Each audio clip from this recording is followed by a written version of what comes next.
आज के क्लास में हम लोग बीएड फर्स्ट ईयर से पेपर C4 जिसका नाम है लैंग्वेज अक्रॉस द करिकुलम, उसमें यूनिट 3 और चैप्टर नंबर 18 मतलब चैप्टर नंबर 18 जिसका टॉपिक है, टाइटल है एनसीएफ 2005।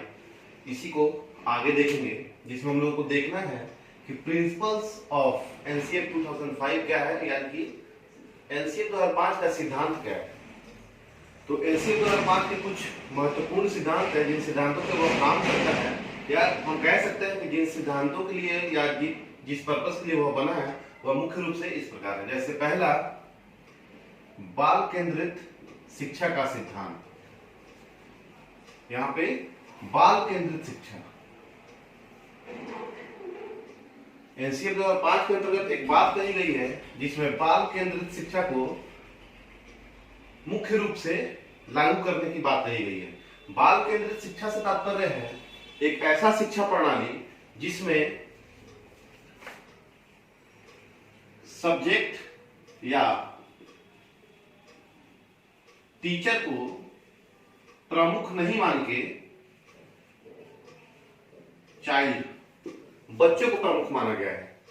और यहाँ बच्चों को इस बाल केंद्रित शिक्षा के अंतर्गत शिक्षा देने का प्रयास इस प्रकार किया जाता है ताकि वह कार्य करते हुए शिक्षा ग्रहण कर सके, या हम दूसरे शब्दों में कह सकते हैं कि एक ऐसा शिक्षा बच्चों को प्रदान करना जो कि व्यवहारिक जीवन में वो जीते हुए शिक्षा को ग्रहण कर सके।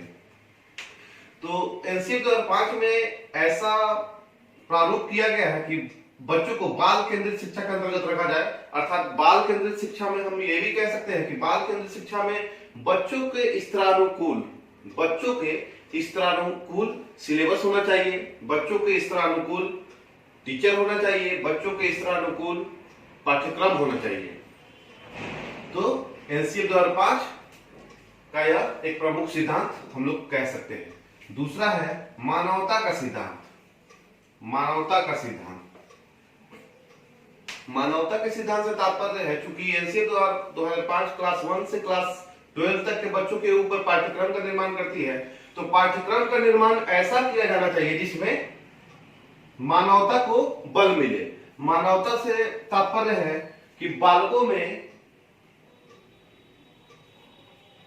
सद्भाव की भावना, प्रेम की भावना, सहयोग की भावना,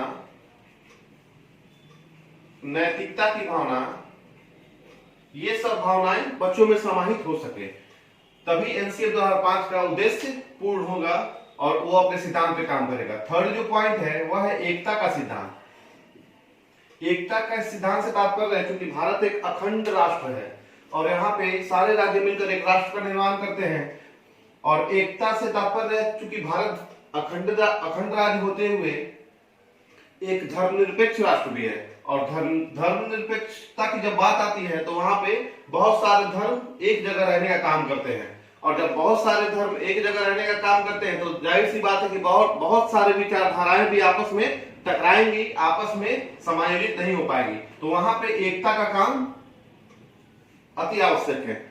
एकता जब होगी राष्ट्र में, राष्ट्र के लोगों में, बच्चों में, जब स्टार्टिंग फेज से जब यूनिटी की बात हम करेंगे, वैसा माहौल उन लोगों को देंगे, तो वो जब अपने आप को बड़े रूप में लाएंगे तो वो हमेशा किसी भी काम को करने के लिए एकता की बात करेंगे। उनके मन में विचारधारा गलत नहीं होंगी और वो एकता के राह पे चलेंगे और सबके साथ मिलजुल कर इस राष्ट्र को आगे लेके जाएंगे। नेक्स्ट पॉइंट है संस्कृति संरक्षण का सिद्धांत। यहाँ पे एक पॉइंट आता है संस्कृति।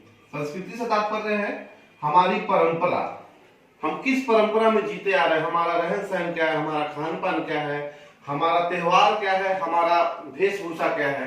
तो हम कह सकते हैं कि संस्कृति एक परंपरा है, इसको परंपरा के नाम से भी हम लोग जान सकते हैं, और इसी परंपरा को क्या करना है, संरक्षण देना है, यानी कि प्रोटेक्ट करना है। संस्कृति संरक्षण का सिद्धांत, चूंकि एनसीएफ 2005 में ऐसा पाठ्यचर्या का निर्माण किया गया है कि वो पाठ्यचर्या बच्चों द्वारा अपने कल्चर को, अपने संस्कृति को संरक्षित करने का काम करे। और जब एक बच्चा अगर बचपन से ही अपने कल्चर को, अपने संस्कृति को संरक्षित करने का काम करेगा तो जाहिर सी बात है वह जब बड़ा होगा तो वह अपने कल्चर, अपने संस्कृति के प्रति उसकी भावुकता और ज्यादा होगी और वो अपने संस्कृति को खराब नहीं होने देगा और वह उसको संरक्षण प्रदान करेगा ही करेगा और अपने आने वाले पीढ़ी को भी वह संरक्षण करना सिखाएगा। नेक्स्ट है समायोजन का सिद्धांत। एनसीए 2005 का एक महत्वपूर्ण सिद्धांत यह भी है कि समायोजन का सिद्धांत। समायोजन किससे? तो समायोजन उससे कि जो बच्चे यानी कि क्लास 1 से 12 तक के जो बच्चे हैं तो उन बच्चों को स्टार्टिंग से ही हम किसी भी वातावरण में, किसी के साथ भी, किसी भी समुदाय में, किसी भी समाज में, किसी भी परिवार में उन लोगों को क्या सिखाएं? समायोजन करना। समायोजन करना चूंकि बहुत ही आवश्यक है, क्योंकि हम लोगों को बचपन से और मृत्यु तक, जन्म से लेकर मृत्यु तक इसी समाज में रहना है और इसी समाज में मृत्यु को प्राप्त करना है। तो इस समाज में हम कैसे रह सकते हैं और कैसे जी सकते हैं? तो वह है समायोजन। इस समाज में, इस परिवार में हम लोगों को अपने आप को समायोजित करना होगा, तभी हम लोग आराम से जी सकते हैं और इस राष्ट्र को आगे ले जाने का काम कर सकते हैं। तो कहीं ना कहीं एनसीए का यह प्रमुख सिद्धांत माना जा सकता है कि वह बच्चों को समायोजित करने का गुण सिखाए। एनसीए 2005 का जो प्रारूप है वह बच्चों को सामंजस्य बनाने का गुण सिखाए। और उसके बाद है रुचि का सिद्धांत। रुचि के सिद्धांत से तात्पर्य है पाठ्यचर्या निर्माण जो एनसीए 2005 की है। एनसीए 2005 के द्वारा जो पाठ्यचर्या का निर्माण हुआ है तो वह पाठ्यचर्या का निर्माण ऐसा हो जो क्लास 1 से 12 तक के बच्चों को पढ़ने के प्रति रुचि उत्पन्न करे। पाठ्यचर्या ऐसा हो जो अध्ययन करने के प्रति उन लोगों में विशेष रूप से उन लोगों का जो जागृति है वो जागृति उत्पन्न करे, ताकि बच्चे खुद कहें कि नहीं हमको पढ़ना है। तो एनसीए 2005 का यह भी प्रमुख सिद्धांत है कि वह रुचि का सिद्धांत होना चाहिए। एक और बात आता है वह है इस सिद्धांत के अनुसार बोझ को कम करना, या हम कह सकते हैं कि बस्ते को बोझ को कम करना। क्योंकि आजकल के जो छोटे छोटे बच्चे हैं उनका स्कूल बैग उन लोगों के वेट से भी ज्यादा होता है, इसमें कहीं शक नहीं है। तो उस स्कूल बैग के वेट को भी कम करना है, अर्थात उनके बस्ते के बोझ को कम करना है और कम से कम पाठ्यक्रम में उन लोगों को ज्यादा से ज्यादा आउटपुट देना है। तो इस प्रकार हम लोग देखें प्रिंसिपल्स ऑफ एनसीए 2005। एनसीए 2005 के सिद्धांत कौन कौन से हैं। अब हम लोग आगे बढ़ते हैं और देखेंगे कि एनसीए 2005 के लक्ष्य क्या है। Scope of NCA 2005। एनसीए 2005 के सिद्धांत के बाद हम लोग एनसीए 2005 के लक्ष्य को देखेंगे कि एनसीए 2005 का लक्ष्य क्या है। अगर एनसीए 2005 को लाया गया है नवीनतम दस्तावेज के रूप में, तो उस दस्तावेज का जो लक्ष्य है अर्थात कहां उसे पहुंचना है और वह क्या चाहता है उसको हम लोग देखेंगे। जिसमें पहला पॉइंट है अभिभावकों की आकांक्षाओं की पूर्ति। यहां अभिभावकों की आकांक्षाओं की पूर्ति यानी कि एक अभिभावक अपने बच्चों के लिए क्या चाहता है, उसकी आकांक्षा क्या है। तो एनसीए 2005 का यह प्रमुख लक्ष्य है कि वह ऐसा पाठ्यचर्या का निर्माण करे जो हर बच्चों के अभिभावकों को सूट करे और हर बच्चों के अभिभावकों के आकांक्षाओं को पूर्ति करे। तो हम कह सकते हैं कि यह एक प्रमुख लक्ष्य है जो एनसीए 2005 का है। वह यह है कि एनसीए 2005 की जो रूपरेखा है वह इस बात को तय करती है कि वह हर प्रकार के बच्चों के अभिभावकों की आकांक्षाओं की पूर्ति करता है। क्योंकि कोई भी गार्जियन या कोई भी अभिभावक या कोई भी पेरेंट यही चाहते हैं कि अगर मेरा बच्चा पढ़ने जा रहा है तो उसे वो हर चीज फुलफिल हो जो उसको चाहिए और वह बच्चा इस समाज में आगे की तरफ बढ़े। नेक्स्ट है संस्कृति संरक्षण। एनसीए 2005 का यह भी प्रमुख लक्ष्य है कि वह पढ़ाई के साथ साथ अपने राष्ट्र की, अपने राज्य की, अपने समाज की हर संस्कृति की संरक्षण करे। संस्कृति के संरक्षण से ही आने वाले पीढ़ियों को आज की संस्कृति की पता चलेगी। अगर संस्कृति संरक्षण नहीं किया जाए तो आने वाले पीढ़ी को आज जो संस्कृति चल रही है, जो कल्चर चल रही है, वो हम लोग आगे नहीं ले जा सकते हैं। तो संस्कृति संरक्षण आवश्यक है और इस कारण भी एनसीए 2005 इस बात की पुरजोर व्याख्या करती है कि वह हर संभव संस्कृति संरक्षण को बल दे। तीसरा है शिक्षण साधनों में समन्वय स्थापित करना। एनसीए 2005 का यह भी एक प्रमुख लक्ष्य है कि शिक्षण साधनों में समन्वय स्थापित करना। शिक्षण साधन क्या है? शिक्षण साधन में पाठ्यचर्या भी आते हैं, बच्चे भी आते हैं और टीचर्स भी आते हैं। तो इन जैसे टीचर, करिकुलम या स्टूडेंट,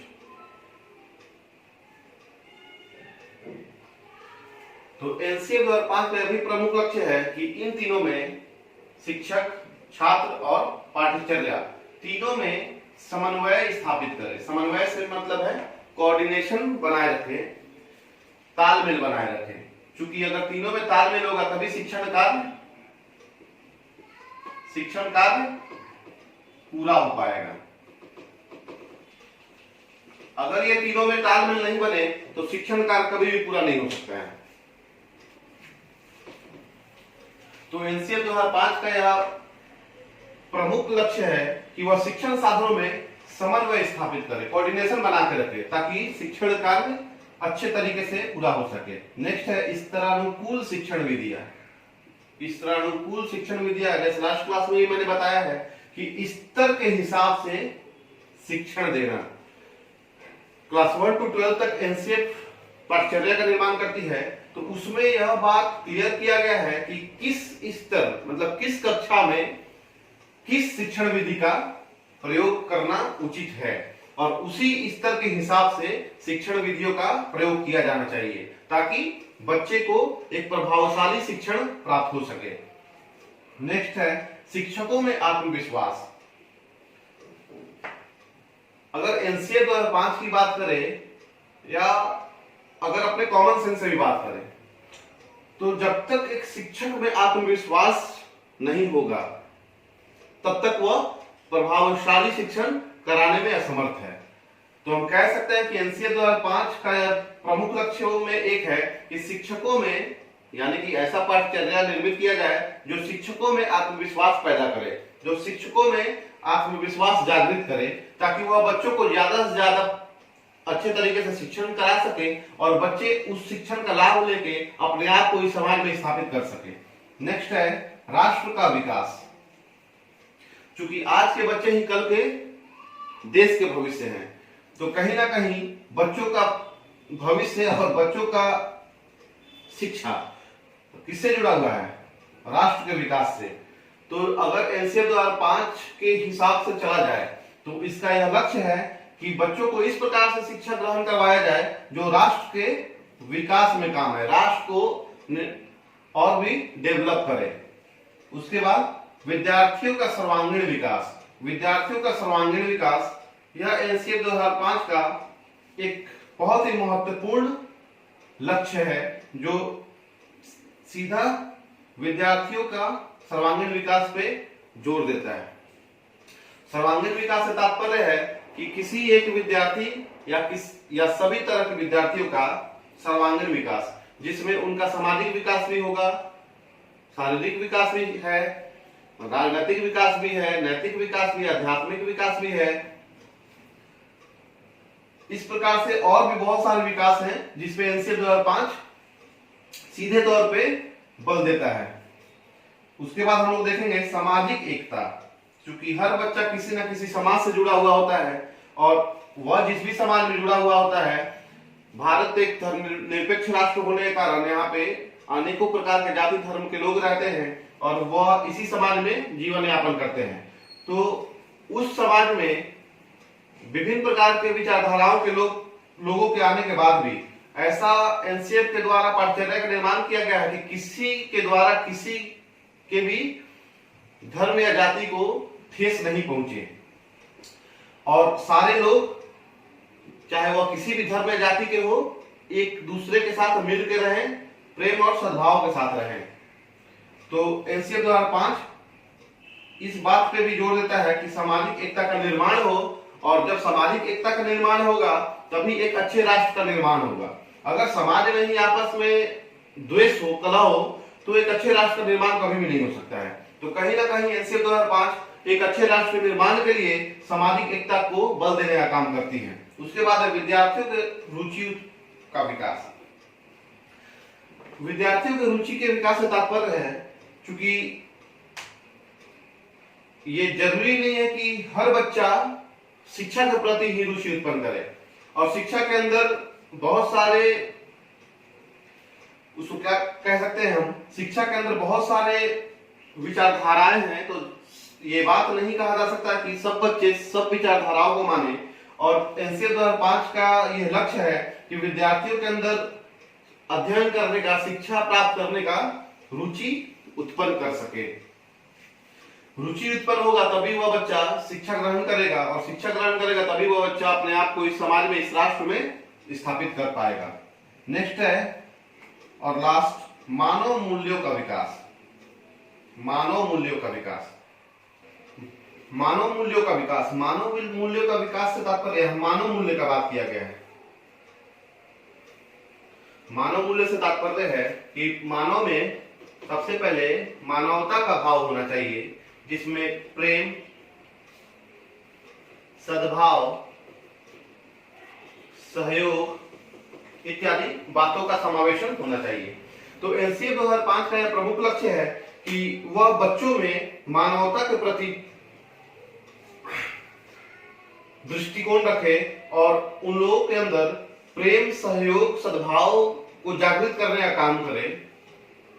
तो कहीं ना कहीं एनसीएफ 2005 का लक्ष्य जो है वह बहुत ही सीधा और सटीक है कि बच्चों में इस प्रकार से विकास किया जाए जो समाज में अपने आप को सरलता से समायोजन कर सके, और जब समाज में सरलता से समायोजन हो जाएगा तो जाहिर सी बात है कि उस राष्ट्र का निर्माण होगा जो राष्ट्र एकता की बात करती हो और जो राष्ट्र अखंडता की बात नहीं करती हो।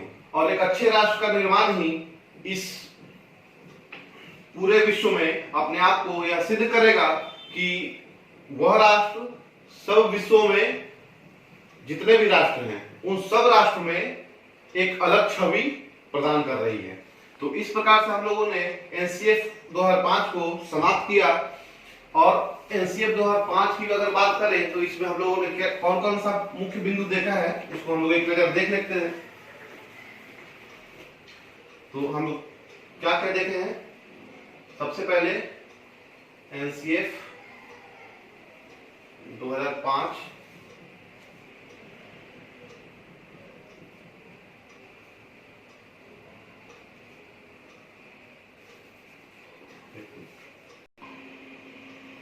की आवश्यकता, एनसीएफ 2005 की उद्देश्य, एनसीएफ 2005 की सिद्धांत और एनसीएफ 2005 के लक्ष्य और एनसीएफ 2005 की अवधारणा। हम लोगों ने एनसीएफ 2005 पे लगभग पूरी दृष्टिकोण के साथ नजर डाल चुके हैं, जिसमें एनसीएफ 2005 की अवधारणा को हम सबसे पहले देखे थे। उसके बाद एनसीएफ 2005 की आवश्यकता क्या क्या है उसको देखे थे। फिर एनसीएफ 2005 की उद्देश्य क्या है, एनसीएफ 2005 की सिद्धांत क्या है और एनसीएफ 2005 के लक्ष्य क्या है।